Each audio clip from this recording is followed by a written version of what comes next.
ಈಗಿನ ಮುಖ್ಯಮಂತ್ರಿಗಳಾದ ಸನ್ಮಾನ್ಯ ಶ್ರೀ ಸಿದ್ದರಾಮಯ್ಯನವರು ಚುನಾವಣೆ ಪೂರ್ವದಲ್ಲಿ ಇಡೀ ಕರ್ನಾಟಕದ ತುಂಬ ಸುತ್ತಾಡಿ ನಾವು ಅಧಿಕಾರಕ್ಕೆ ಬಂದರೆ ಒಳ ಮೀಸಲಾತಿ ಜಾರಿಗೆ ಮಾಡೇ ಮಾಡುತ್ತಿದ್ದೇವೆ ಅಂತೂ ಘಂಟಾಘೋಷವಾಗಿ ಎಲ್ಲಿ ಹೋದಲ್ಲೆಲ್ಲ ಹೇಳ್ಕೊತ ತಿರುಗಾಡಿದರು.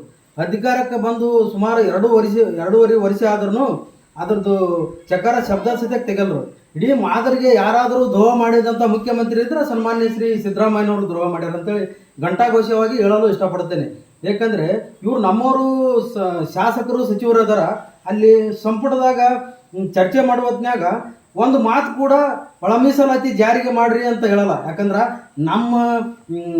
ನಮ್ಮನ್ನು ಆಳುವಂಥ ಶಾಸಕರು ಮತ್ತು ಸಚಿವರು ಇವರು ನಮ್ಮ ಮೀಸಲಾತಿ ಅಡಿಯಲ್ಲಿ ಆಯ್ಕೆಯಾಗಿ ಹೋಗಿರ್ತಾರ. ನಮ್ಮ ಮೀಸಲಾತಿಗೆ ಕುಂದು ಕೊರತೆ ಬಂದಾಗ ಮಾತನಾಡೋದಿಲ್ಲ. ಇವರು ಬಾಯಿ ಮುಚ್ಕೊಂತ ಕುಂತಾರ. ಇಂಥ ಒಂದು ದುಸ್ಥಿತಿಯಲ್ಲಿ ಸುಮಾರು 30 ವರ್ಷಗಳ ಕಾಲ ಕಳೀತಿದ್ವಿ. ನಾವು ಯಾರಿಗೆ ನೋವನ್ನು ಕೊಟ್ಟಂಥ ಸಮಾಜ ಅಲ್ಲದು, ಎಲ್ಲರಿಗೂ ಸಿಹಿ ಕೊಟ್ಟಂಥ ಸಮಾಜ. ಇಂಥ ಸಮಾಜಕ್ಕೆ ಇವತ್ತಿನ ಪರಿಸ್ಥಿತಿ ಎಷ್ಟು ಕಾಡ್ತಿದೆ ಅಂದ್ರೆ ನಮಗೆ ತುಂಬಲಾರ್ದ ನೋವು ಕಾಡ್ತಿದ್ದೆ. ಅದಕ್ಕಾಗಿ ಮಾತನ್ನು ಕೊಟ್ಟು ಮಾತು ತಪ್ಪಿದಂಥ ಸನ್ಮಾನ್ಯ ಸಿದ್ದರಾಮಯ್ಯನವರು ಇವತ್ತು ಮರಣ ಹೊಂದಿದ್ದಾರೆ. ಆ ಮರಣಕ್ಕೆ ನಮ್ಮ ಇಡೀ ಮಾದಿಗ ಸಮಾಜ, ಕರ್ನಾಟಕದ ಮಾದಿಗ ಸಮಾಜ ಇವರನ್ನು ಸಂತೋಷದಿಂದ ನಾವು ಕಳಿಸಿಕೊಡುತ್ತೇವೆ ಎಂದು ಹೇಳಲು ಇಷ್ಟಪಡುತ್ತೇನೆ.